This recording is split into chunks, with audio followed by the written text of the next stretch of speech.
Hi guys, another mini vlog tayo for today's video. So as you can see, nagbabalot na naman tayo ng money bill. And ito ay pang graduation gift na bouquet. So ayan, samahan nyo ako sa aking mini vlog. So ayan, yung step na natin is naglalagay na tayo ng stick dun sa money bill, isa-isa. And after nyan, mag-assemble na tayo. So kala mo 'di ba ang bilis-bilis, ang dali-dali. Pero ang tagal niyan. Naka-time-lapse lang yan mga kapatid. Tapos, ayan, after natin malagyan ng stick, maglalagay na ako ng center flower niyan. Ay, mali. Ayan, maglalagay muna ako ng mesh. Ayan, gawa tayo ng mesh. Mesh ba tawag dyan? Basta yun. Tapos yan, nakalagay na yung center flower. Tapos nag-isa-isa na akong maglagay ng money dun. Pinapalibutan ko yung center flower. Ganyan lang naman gumawa ng money bill, mga be. So, ayan.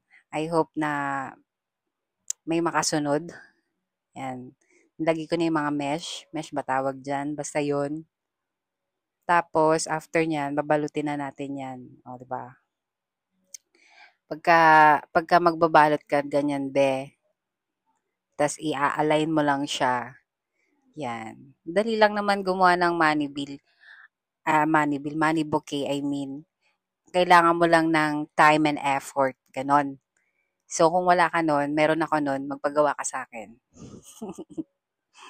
Tapos, after mong mabalot yan, ayun na, ready na siya ipa-deliver. Tapos ibigay mo na dun sa pagbibigyan mo.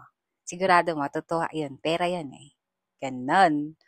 So, thank you for watching guys. And I hope na may nabigay na naman akong tip or idea paano gumawa ng money bouquet. So, ayan, malapit na yung finished product.